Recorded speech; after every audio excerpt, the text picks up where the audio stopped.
I was really clear up front that I wanted to be active and engaged and doing the hands-on participative work and really driving change and driving growth. You spend all this time sort of looking at dashboards and reporting on numbers, and we forget that each one of those numbers traditionally represents at least one human being making a choice. Welcome to Marketing by Design, where you and I learned from our favorite founders and marketers on how they built their success and told their stories by design. I am your host, Andy Milligan. Let's get started. What's happening, people? Welcome back to another powerful episode of Marketing by Design. I am your host, Andy Milligan. I'm the founder of MMG Design.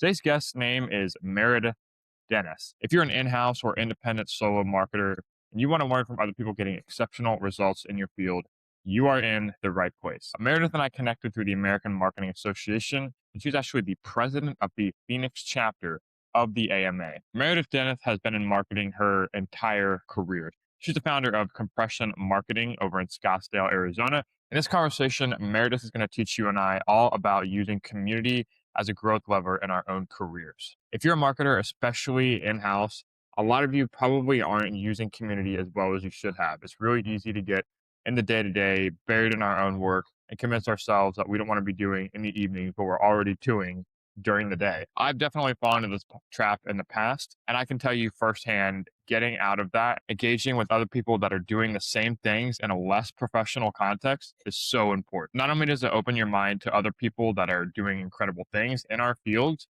but it just opens us up to the human side of marketing and what is possible. We've had a ton of high performing AMA marketers on our show in the past, episode 98 and 99 with Karen McFarland and Stephen Brent May, not to mention episode 92 with the one and only CEO of the AMA National Chapter, Benny Johnson. Again, that one will be linked below. But on today's episode 100, Meredith is going to teach you and I how to be valuable in communities, how to take that knowledge to your own independent practice, again, whether you're in-house or you're building your own thing, and how to add so much value to that community that you then are elected as a leader, as she was at the AMA Phoenix chapter. So without further ado, let's get straight into this episode with the one and only Meredith Dennis. But before we do, I want to share with you a free resource that I've created just for you. Like I said, if you're a marketer, whether in-house or doing your own thing, you come across a million websites within a day. As a design agency, we are looking at probably just as many as you are. So that's why I've created the highest converting B2B website swipe file. When it comes to good design, inspiration is everything. And the biggest problem that we see when we approach redesigns is a lot of times you just don't know where to start. So that's why I've taken screenshots of some of the highest converting B2B websites on the entire internet, and I've put them into a filterable Notion database just for you. You can filter by CTA, color scheme, and industry. So that way, you know you're starting from a marketing engine and not just a pretty visual. It helps so much to start from what's already proven to work. And these are the sections and layouts that we're using on our own client projects in order to get the best results possible. I highly encourage you to take me up on that. That'll be in the first link below, as with all of Meredith's information. And without further ado, please welcome the one and only Meredith Dennis by Design. How'd you get started with the AMA? I know you're president now, but did you Yeah. start as volunteer and then put in the hours, work your way up? How'd that Yeah, go? I've been around the American Marketing Association for a number of years. I was a longtime member, taking advantage of the resources and templates and the education and just the sort of networking and camaraderie, and was just sort of I would say I was sort of like a passive participant, just really, Mhm. taking advantage of being a member. And this was at a time in my life when I actually lived in the Pacific Northwest. I lived in the Seattle area at the time. Oh, Um, wow. Okay. and after relocating with my family to the state of Arizona back in 2019, I had an opportunity to get more involved with the board and the community here in a little bit more engaged way. There were a lot more at the time. There were a lot more in-person events, and so I got to know the volunteers and the board members on a different level, which was wonderful. Um, and as a virtue of that, that was sort of how I wound up being a part of the board. At the time, there was a vacancy in sort of the partnerships and sponsorships section of responsibilities, and so I stepped in there to lend some support for about 6 months, and then I developed a really good working relationship with the other volunteers on the board, and wound up taking on the president-elect role, and then was voted into the presidency. So now I'm sitting in my Mhm. presidential chapter, or my presidential term for the Arizona chapter, and it has just been a really, really cool experience. I have met some incredibly talented, smart, sharp people, and it's an awesome community to be a part of. Yeah, that's awesome. You do an awesome job of telling your story, first of all. And what I see just as you go through and tell it is that it's never super linear. Like a lot of people, they start out as a volunteer, and once the thing that always gets people hooked, same for me, same for a lot of the other members over at Columbus, is the relationships. And it's not why you start for the resources, you start for the prestige and status, just like with a lot of other things. But Yeah. then what keeps you coming back is really just the energizing. I know being business owners like ourselves, a lot of times you have to sort of in a positive way, self-inflict that on yourself, get yourself in touch with people who are not just in the industry, but are doing similar things, and sharing that connection with them, because you can only learn so much. You can only get so fulfilled through calls. You can only retain so much of that. But there's definitely something to be said about the in-person nature of people who are doing the same stuff as you. And not everyone has their own business like us, but a lot of times people are putting this into practice for their own roles. Mhm. And being in a place where people are curated to talk about it, it's encouraged.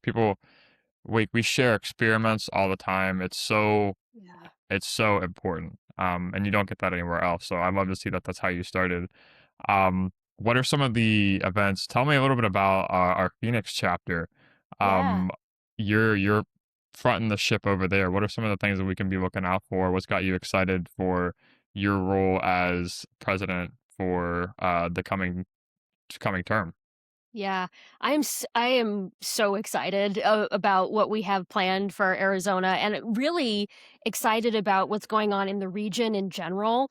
Over the last couple of decades, there's been quite a shift in economic prowess here. We've gone kind of from tourism to industry, and we have a lot of Hmm, technology companies that have set up shop here, whether as a second headquarters or as a new headquarters.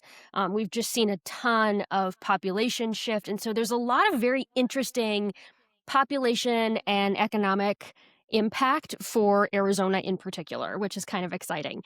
And hmm, all of the marketers for all of those businesses that come along with it. So yeah, it's really interesting to sort of watch that shift in what the talent profile looks like in the region. And so we've been doing a lot of programming that's been very educational, but also very networking based. We've heard repeatedly in our sort of member surveys how much our members get out of those in person opportunities to network. Whether they're looking for their next client or potentially their next role, or just learning how to get better at the work that they do, mm, because marketing is this huge umbrella, as we all know. There's a lot of things that mhm, live in what we call marketing.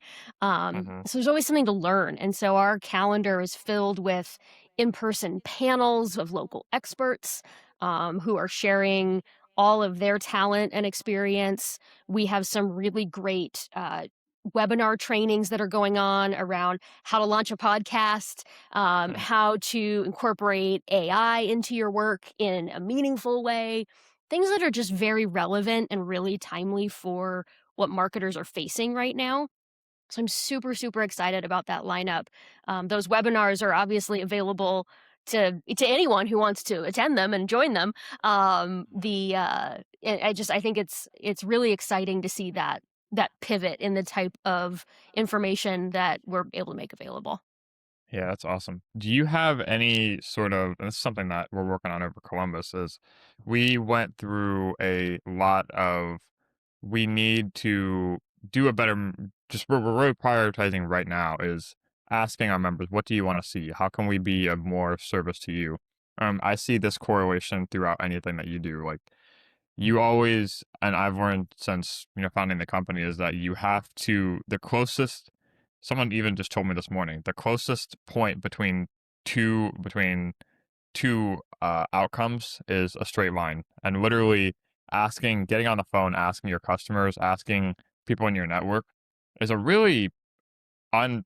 It's a really undervalued thing. It seems so simple, but you realize like how little you just have the objective question of, hey, how can I be of more service to you? What's responding well? What's working and what we're doing?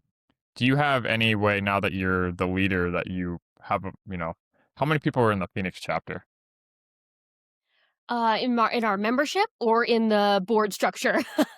And I guess membership and both. Yeah, so we have a board of 10 individuals, and then and then each of those board members runs at least one committee that support the initiatives that we are supporting locally. And then I would say our membership is probably hovering right around the 170 mark.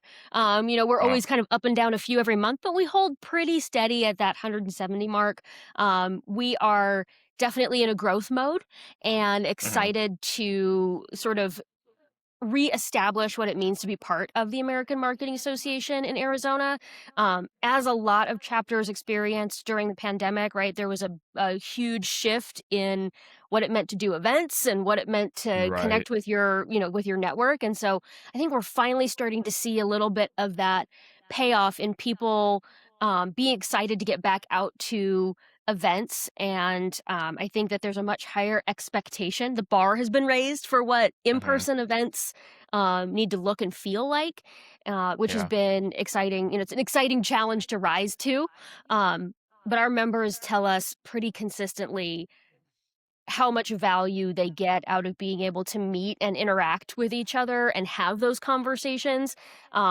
It's always really rewarding to hear somebody talk about a conversation or a connection that happens outside of those events. Like, I met so and so at this networking event and we got together afterwards and had coffee. Or, it's the Hmm. relationship building that comes after that I'm really proud of our team helping facilitate. Yeah, that's awesome. Like I said, that's what keeps you in it, because Yeah.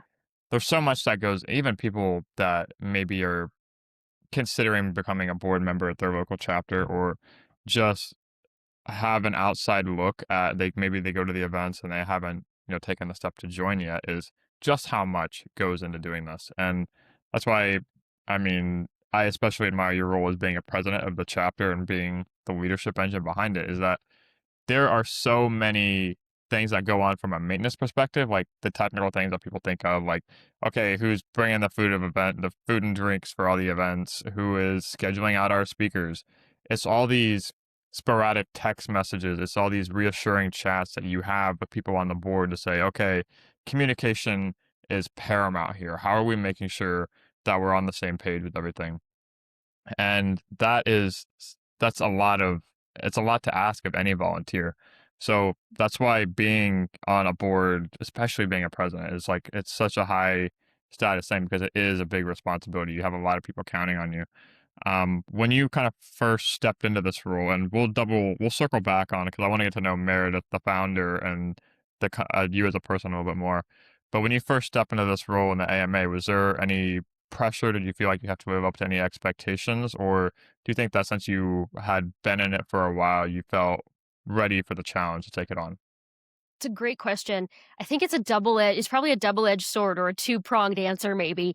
One Mhm. was I certainly felt I felt the importance of being able to be a doer, like rolling up my sleeves and doing the work. I think in a lot of cases, sometimes board roles can be sort of in title only in some cases, Mm. or people will be attracted to board roles because of some of those things. And I was really clear up front that I wanted to be active and engaged and doing the hands-on participative work and really driving change and driving growth. And so that was Mhm. one of the conversations I had to have with, other volunteers in the group if I'm in this role, this is what you can expect from me. Is that what you're Mm. looking for Yeah. out of someone in this seat? And so there was that level of ownership that I wanted to make sure was a real important expectation. Um, Mhm. the other piece is I'm very, very lucky to be following behind a president that set a wonderful standard for our chapter. Our immediate past president, Ryan Katz, is he really did a lovely job of leading the team in the year prior and setting really strong foundations and putting lots of extremely good processes in place. And so I was really set up for success coming into my term with a pretty well established board and great expectations for what we wanted to set out and accomplish. So I'm not coming into a board where I have to rebuild necessarily, and Mhm. sometimes that's the case. Um, so I really think that one, I have the blessing of coming in behind a strong president in the previous term, but I also took a pretty good sense of pride of ownership in what I wanted to make sort of as my stamp on Mhm. the AMA in Phoenix and being able to be part of what I think is a tremendous growth opportunity for our organization in this region. Yeah. So good.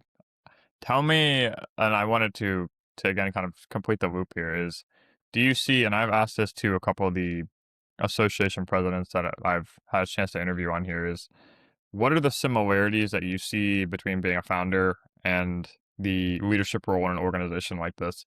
I think a lot of times when we look at some of the maybe some of the chapters that are struggling to retain members, to keep a clear hierarchy of organization and really, again, coming back to communication, is there anything that you have learned either at compression or throughout your career that is like a very strong overlap that you think, helped you get ready for taking this on?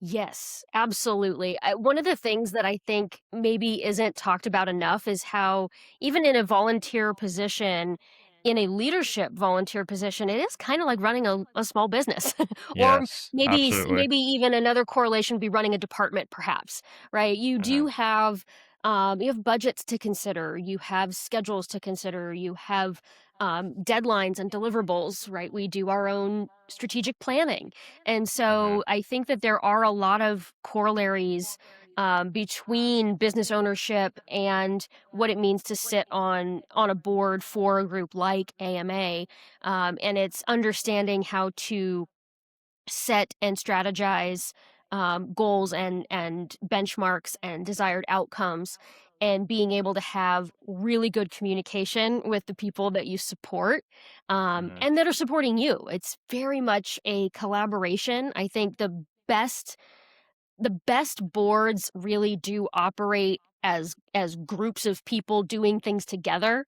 Hmm. That collaboration is by far a difference maker. Because Yeah, again, I talk about the volunteer piece, like nobody's being paid to be in these right. seats. And so we really do have to have a level of care for what we're doing. And Hmm. I think that makes all the difference is having a team that rallies around each other.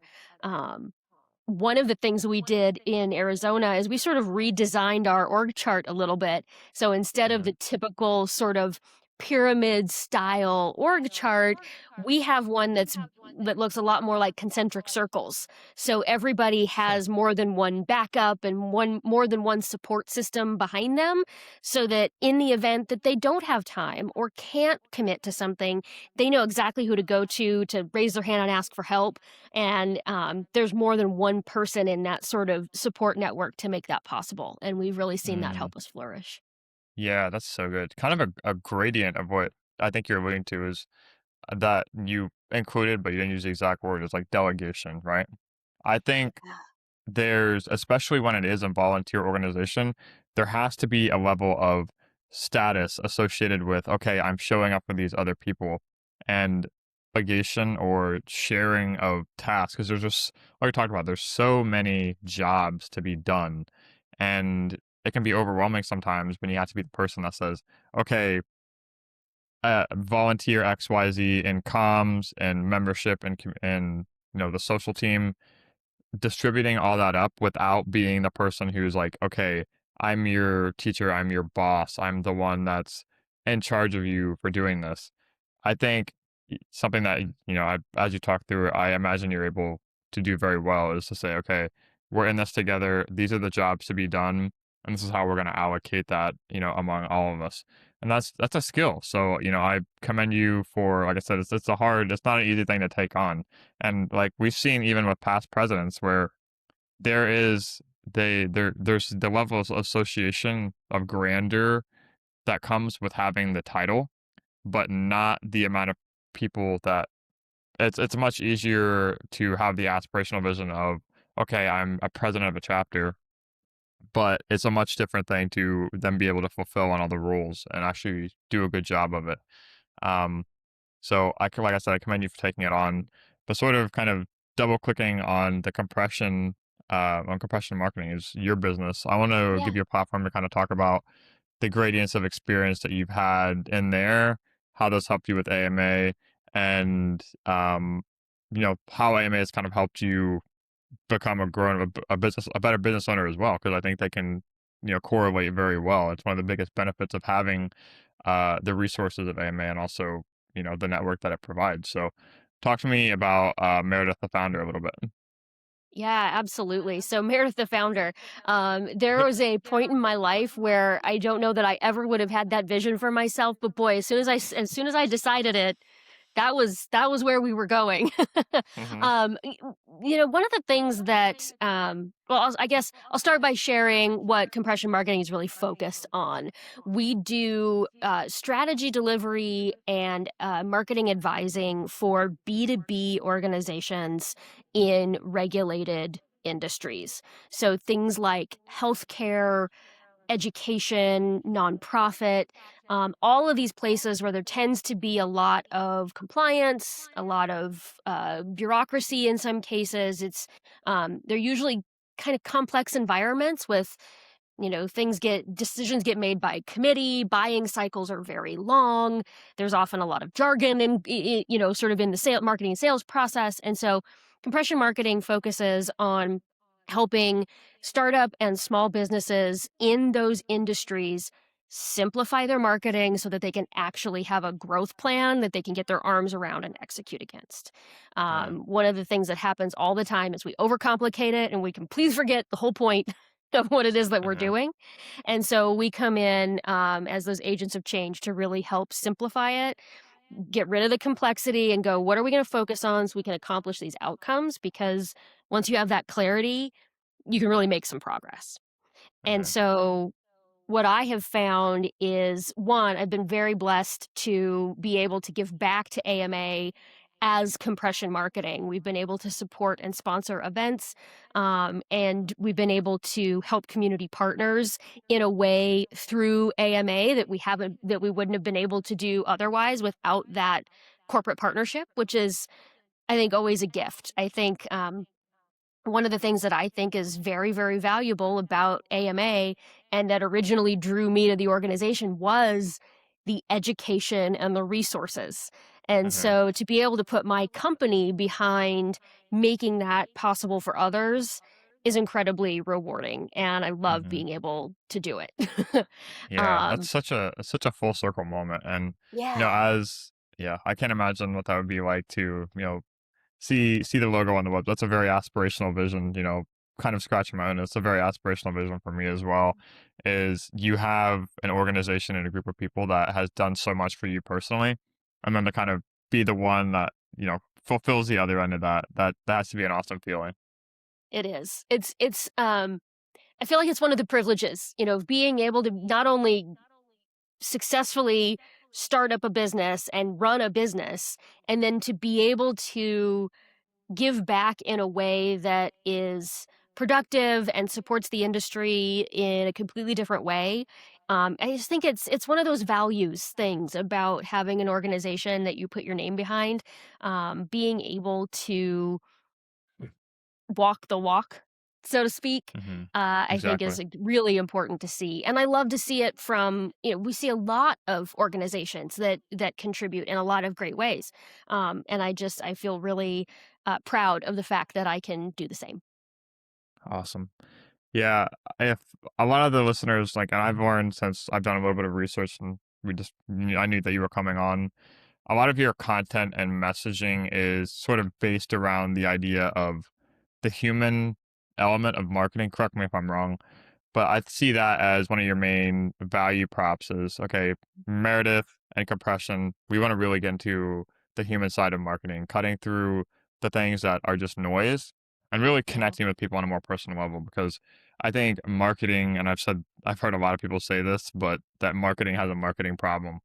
And when you can really humanize it and connect on that one to one level, then you're separating yourself from competitors, other brands that don't take advantage of that.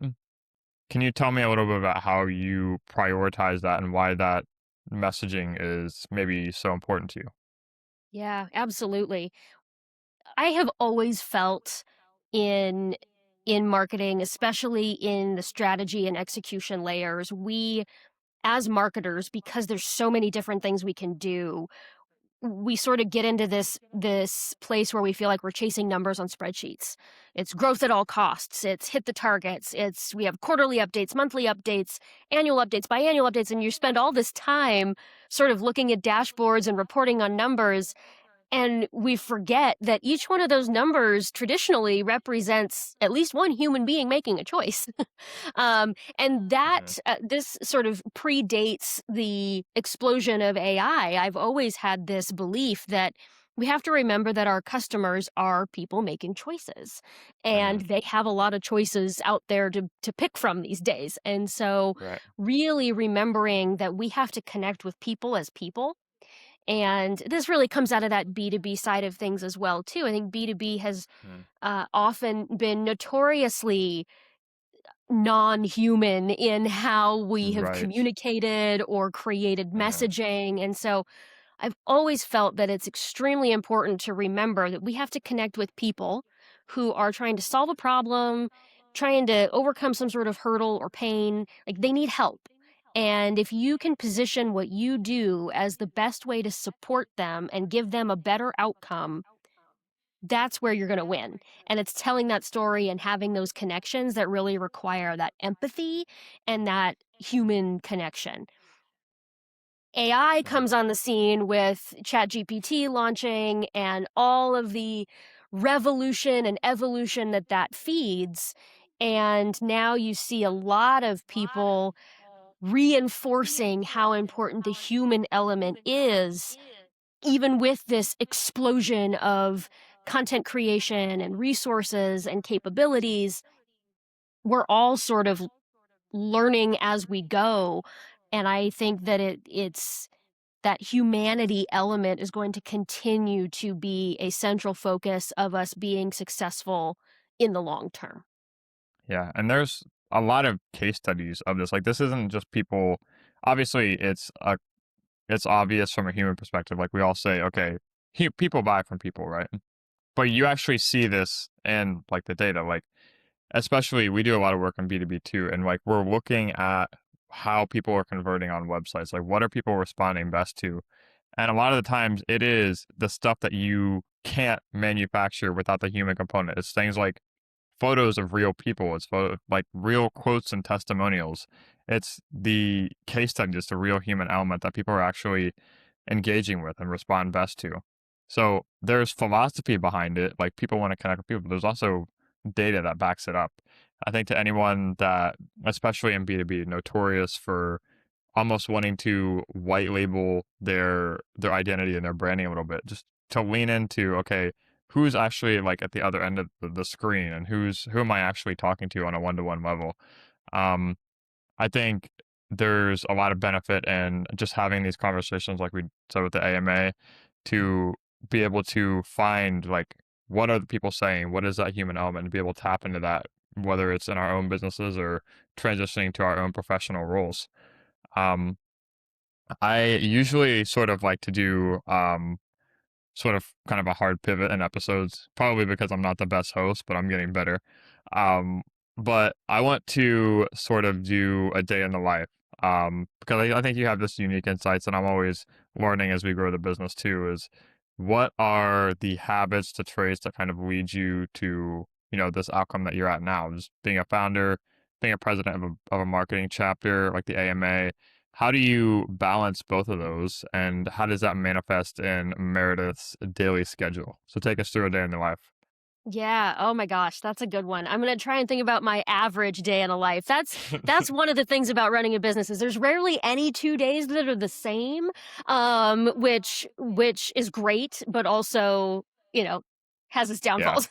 But on a Oh yeah. typical day, like, I am very much, the person that likes to start my day off sort of centered and grounded. So, I like the quiet in the morning, as many, day in life gurus would tell you. But I Okay. do like that quiet time in the morning to do a little bit of reflection and a little bit of planning, and just kind of get ideas out of my head.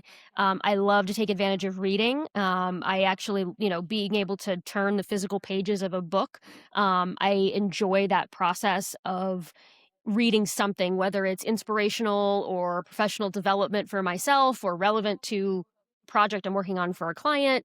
Um, Even just having that little bit of brain time to do some reading, to do some thought work, journaling, and have my cup of coffee and just sort of get myself set for the day, Mhm. is a really productive way for me to start things out. Um, I try to make sure that I don't have anything meeting wise on my calendar before 8 a.m.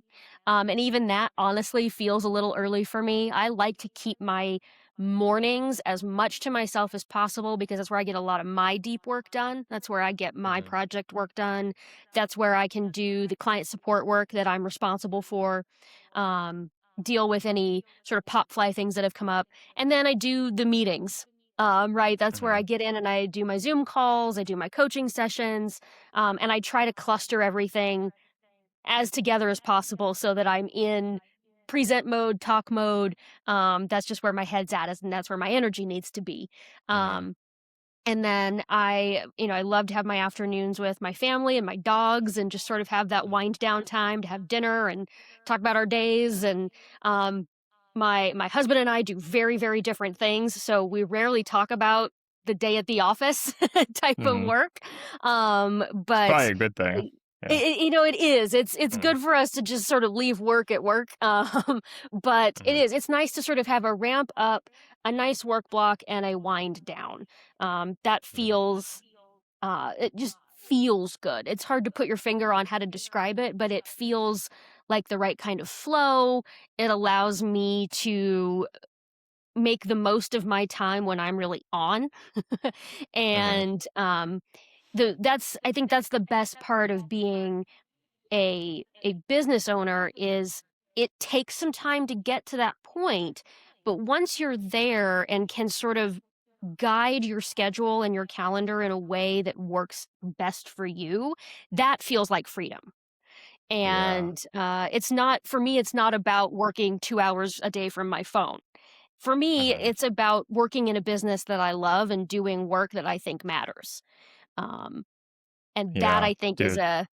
that's a mindset. Yeah, that's so good. And I make the joke often, kind of definitely in jest, but I mean, Paula and I, Paula is she's the VP over here in Columbus, and she's one of the only other ones on the board that is founder like us and has their own company. And I sort of in jest make the joke that, we can our schedule is flexible. We can choose any 18 hours of the day that we work and dedicate towards our business or the AMA. And there's a joking side to that, but what you really said is wanting to do it. And obviously, there's definitely the hard times, but the idea isn't to finish. The work itself is the reward. Coming back every day and getting to create that lifestyle is that's the reward, especially when you have the benefits like the community behind you. It makes it a lot more reinforcing. I found that a lot of times just sharing what you're doing during the day, especially in the startup days when it can be very lonely. You feel like you're operating in a vacuum. Like I said, sometimes the virtual calls don't check that box of community that we need.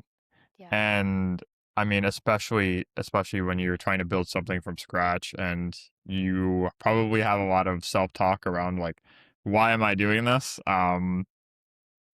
It helps so much to have that connection and that Absolutely. those people that can, reinforce you. And I can't say enough about it, and that's why I'm the biggest supporter of not just the AMA, but just community in general. So I love to hear that for you. I think that's a very sustainable, is the word that comes to mind, routine when it Yeah. comes to, because you see a lot of people that operate on both sides. And I know, especially to do exceptional things like trying to build a company on your own, which not a lot of people do, is it takes some imbalance, and a lot of times that can manifest as in your schedule. So I think you have a good balance there, and that's always something I'm, kind of subconsciously working towards as well. The kind of weighing the plane here, the one thing I did want to ask you is what has you excited now? I think a lot of the stuff we talked today about could certainly check that box, but is there anything that sticks out as like excited to get out of bed in the morning and meet these people, have these conversations, or any maybe projects internally that really have you fired up? That is a great question. I'm definitely in a season of growth right now. Whether it is what I'm doing in compression marketing or what we have going on at AMA Phoenix, very, very much in a season of growth, which is very exciting. Maybe tinged with a little bit of anxiety, but not in an overtly negative way. Yeah. We have so many good things going on. I have lots of things to be excited about in terms of events that we're going to be participating in. I'm going to be speaking on a couple of stages coming up this fall, which I always cherish those opportunities to, again, be in community with people, right? Physically in a Mhm. room, helping them learn something, unpack a problem, make a connection.